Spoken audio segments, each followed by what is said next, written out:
I would, very confidently share this with you, 5-minute window. And that is very simple. You have to agree, or you don't have to agree, that we are conditioned. If I said something about Putin right now, you're going to see some movement in the room. If I said something about Christ or Muslim or anything, you're going to see some shifting around the room. If I said something about vegetarianism or anything, you're going to see some, moving around in the room. And that's because we've been programmed. These anatomical structures called marmas are computers. They're computers, and we are computer programmers. And so, it said something about political, something religious, environmental, my favorite is family conditioning.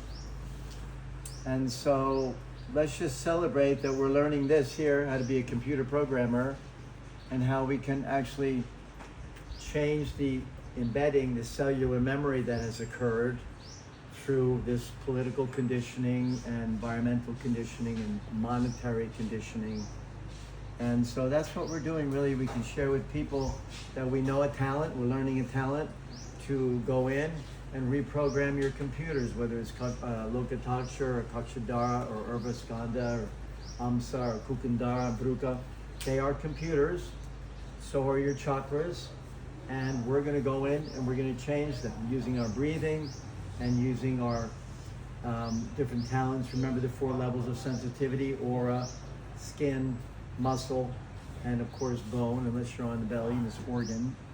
And so that, along with the other 4 components I shared with you this morning, remember transitioning, calibration, initiating your therapeutic intent, and then accentuating, almost like a punctuation point.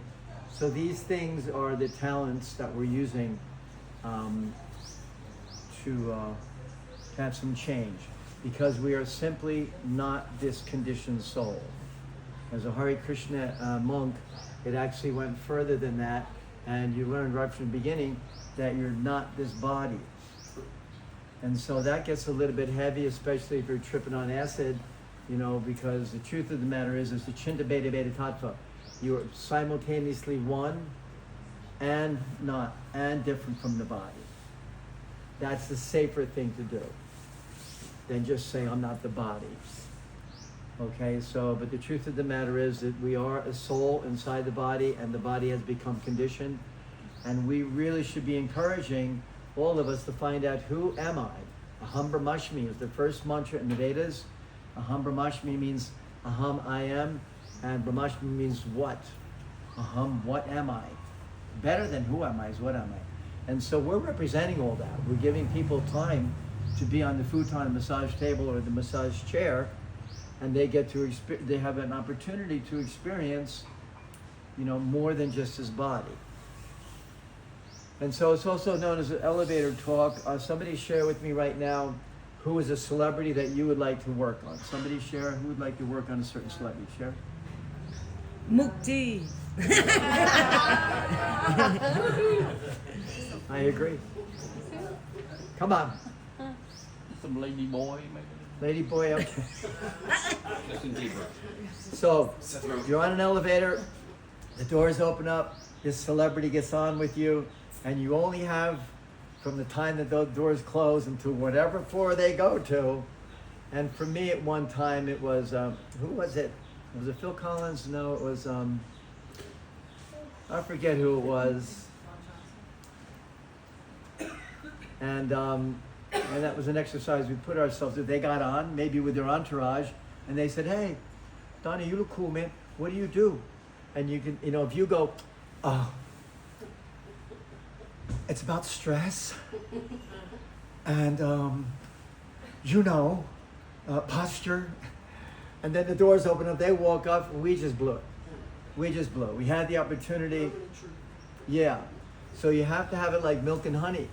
You go in front of the mirror in the morning, and somebody asks you, hey, what do you do? Who are you? And 1 minute, 2 minutes, you like milk and honey, it comes out. Make sense, you guys? And I had the experience of, I came home and I had a call from a hotel, and the hotel said, are you available for a session? I said, No, I'm not. I say I have another appointment. And I said, well, who is it that's isn't? Do I know the person who's asking for the session? And the desk person says, well, do you know who Paul McCartney is? And I said, yeah, of course. So I missed, that was my celebrity that I missed. But so yeah, there's your elevator talk and your 5-minute window, or it's actually less than 5 minutes on an elevator. And this is just one of them. Another one for me would be, you know, that you have 5 bodies, and that this second radiating sheath around this body, which you can see if you soften your eyes a little bit, you can actually see it. That is more of who we are than the physical body, because we started out as pure light. It's called Brahmajyoti. Pure, it's called Satchitananda. Actually, Sat means eternal. Chit means what? Who knows? Full of knowledge. And Ananda means what? Full of bliss. So we are eternal. That's Sat. We are full of knowledge, and we are full of bliss. That's who we are, without even trying. But somehow or another, maybe like a bratty little kid, we were wandering away from this excellent condition we were in at one time. And we wandered away from that. That's a meditation unto itself. Why the heck did we wander away from full everything? What we did. And in that process, we created a body, we created another body, we created another body, and now we're in this physical body. And let's hope there's not another one after this, because this one is a big old pain in the ass, is it not? Yes. I love that aging showed up, but you know, it's a whole different animal now that you get older than what I used to be, you know, and you have to deal with that now.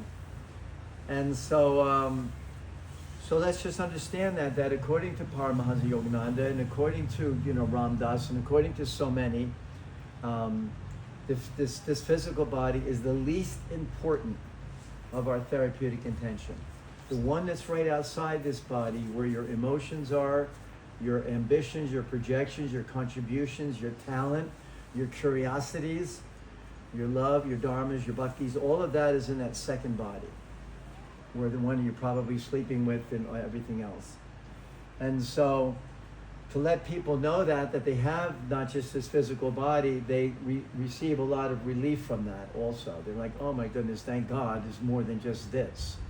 And we can see some people, maybe sometimes women, who are trying to really hold on to that youth.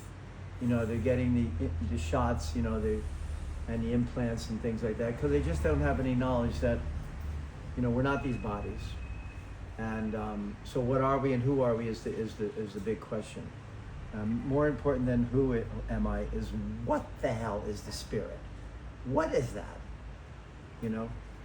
And so now that's also a lot of credit being given to meditation, because when cancer shows up in the body, my best friend right now is just going through chemo, and he's recovering from leukemia. And when that stuff shows up in the body, there is a theory that it was originally a thought, that we surrendered to a thought, and that thought manifested in the physical body. Does anybody else feel that too? That ultimately all these diseases could actually just be a thought. Mm-hmm. This world is a thought. This art is a thought. And so if that's true, to get up earlier in the morning and to nip that at the bud, those thoughts that we have, to nip it at the bud so it doesn't travel and manifest in this body, is something we should be sharing with everybody.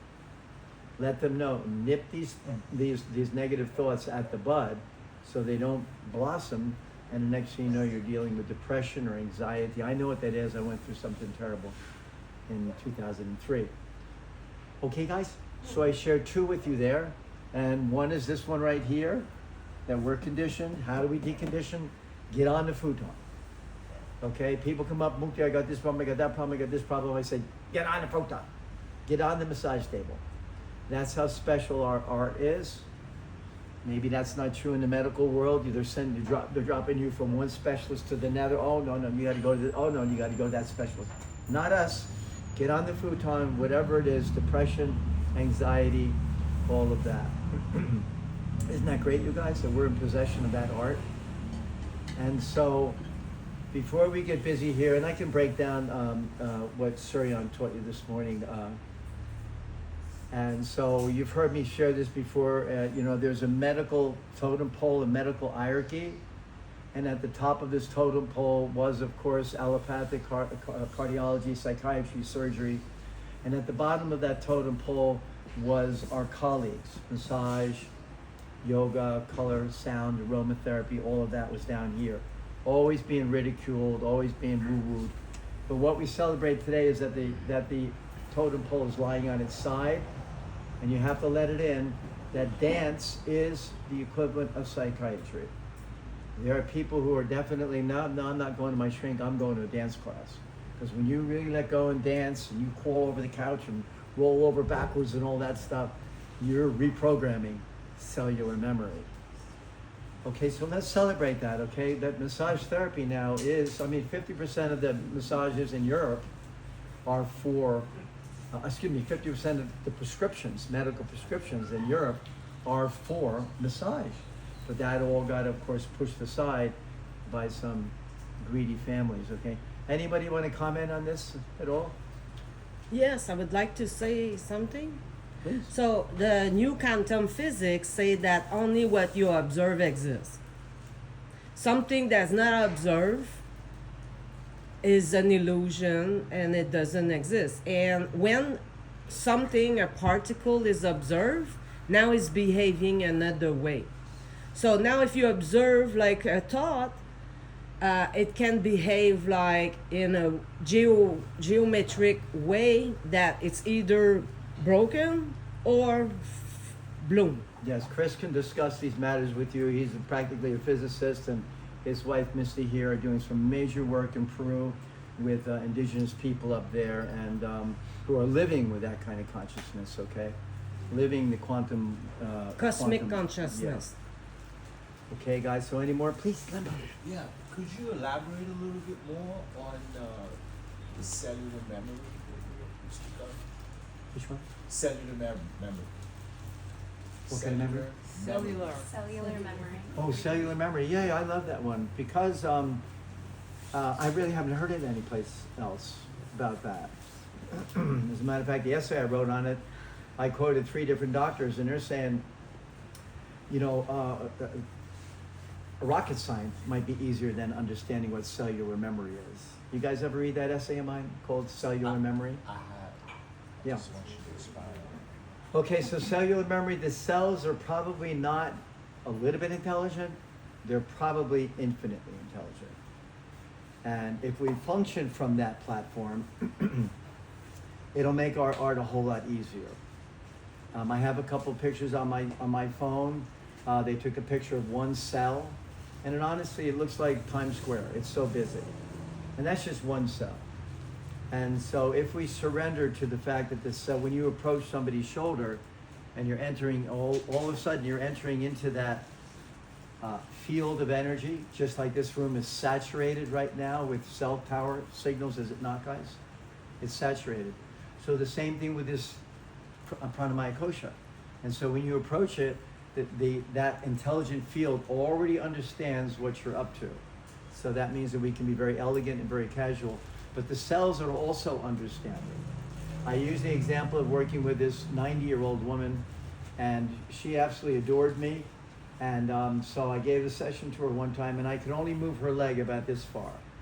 It was a half scissor stretch. And then I said, okay, that's enough. And so I came back the next week. I know she didn't see anybody else. And the next thing you know, her leg is way out here. And I thought, what the heck? And then I realized that it was the cells being aware of my intention at the time. So I was deeply impacted with that theory. But I really haven't heard it from many places before. You know, we're oxygenating the blood, we're breaking up adhesions, we're removing metabolic toxicity, we're increasing the range of motion. We're doing a lot of amazing things. And we'll throw cellular memory, changing cellular memory in there also. Because you've been embedded.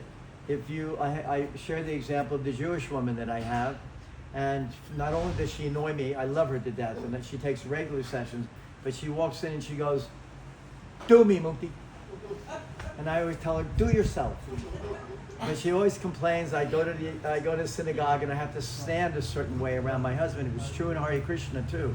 The women had to walk behind the man, they had to have all this attitude. that is not who you are. You can honor that superstition if you want, but that is not who you are. And if you're satisfied with being in that condition, good for you. You'll incarnate back into that similar condition, and you'll keep incarnating back into that similar. Why? Familiarity, family. You're familiar with it. So you'll come back into that same thing. But if you're on a path to change all of this and find out what is, you're not looking at your arm going, this is my arm, excuse me, you're not saying this is I arm or I hand. You are saying this is my arm. That indicates two, does it not? My, and when you say my house, does that indicate two? Possessor and the possessed? The same thing with this. And when you're in meditation by yourself, you can take it very deep and you can say, my intuition, and you can think, oh, I know what intuition is, but what is mine? And then you can also take it much deeper and you can say things like my love. Okay, we know what love is, but still, what is mine? And then you can take it to the deepest point and you can say my spirit. So we have an idea of what spirit is. What the hell is mine? You said it. You indicated it. You're not crazy. You see, guys? So it's actually being requested of us all the time, because we're walking around saying my car, my house, my daughter, my, all this. What is mine? And so that's what, what's that yoga called? The eight limb yoga that you study. What is that called?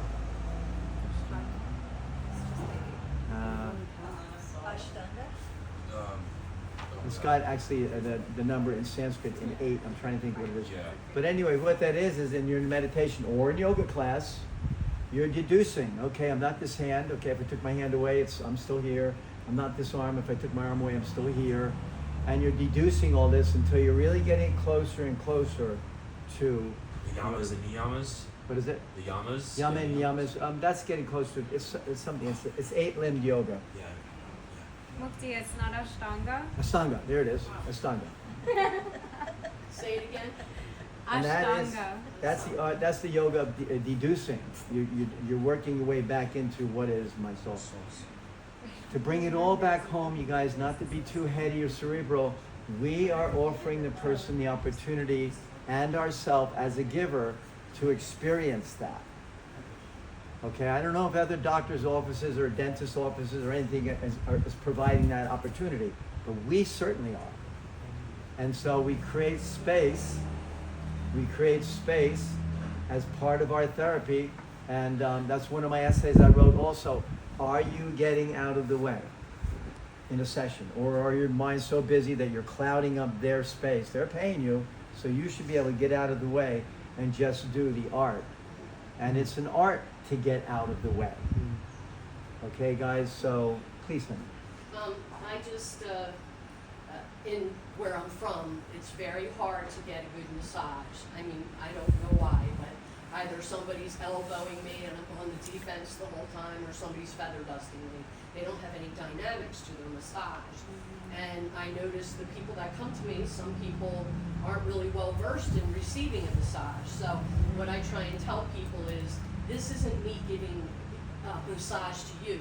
This is us doing a dance together, because we all have to be responsible, not just us, for our attitude and our energy that we bring into the room, but they also have to be responsible in receiving and learning to receive a massage. But it is our responsibility to teach them how to breathe and to relax and become a rag doll, because a lot of people are doing high intensity jobs, and I just noticed the more they come, the more they're getting out of the session, because they're learning to, relax within the process.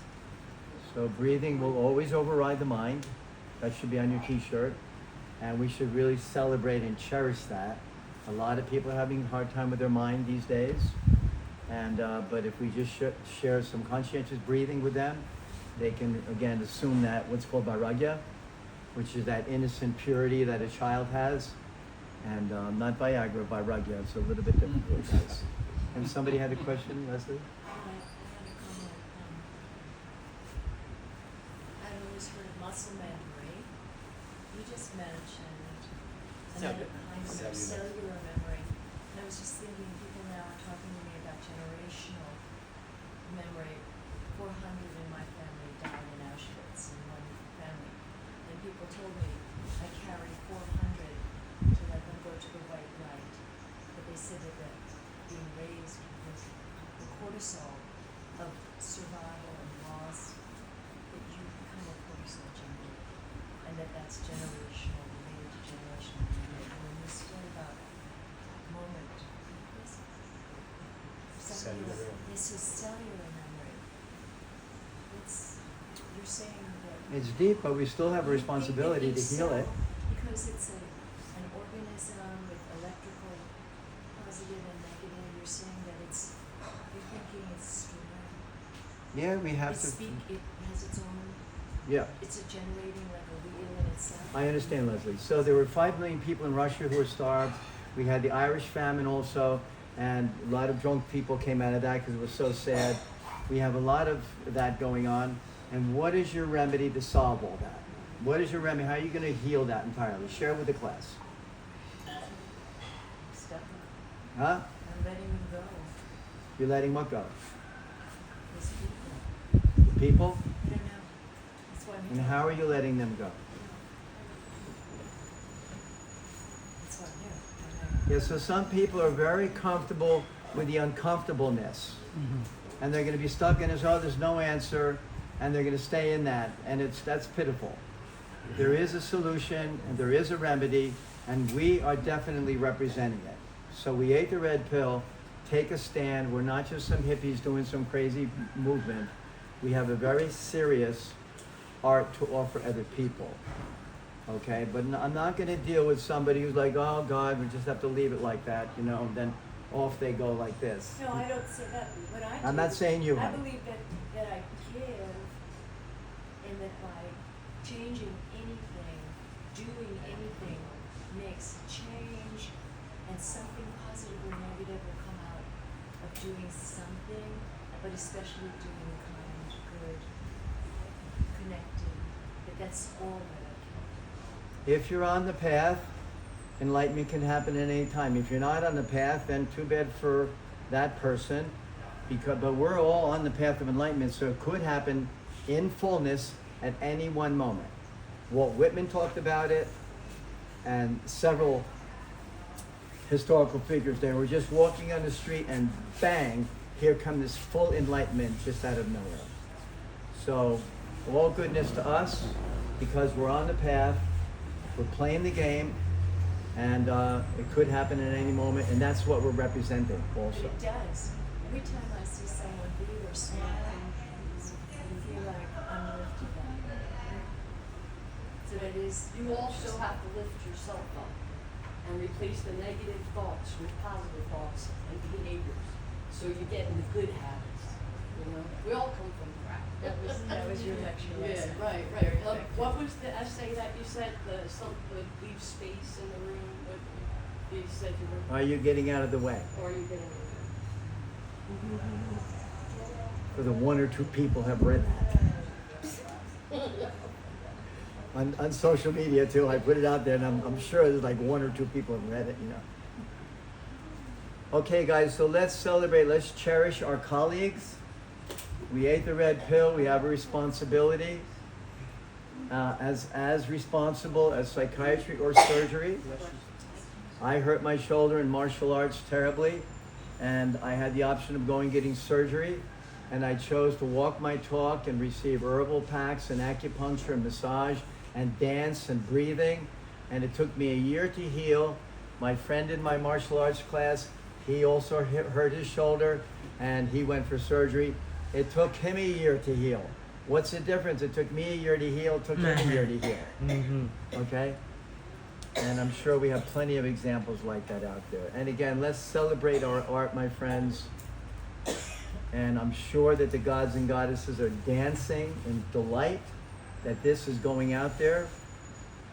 And acupuncture is again emerging as important. And so many of the folk arts. I'm not an aromatherapist, but some of my friends are. And I just surrender to it. I'm like, turn me on, whatever you got going. Sound therapy. Oh, incidentally, Suriyan has some, did you want to bring them down? He has some sound bowls for sale.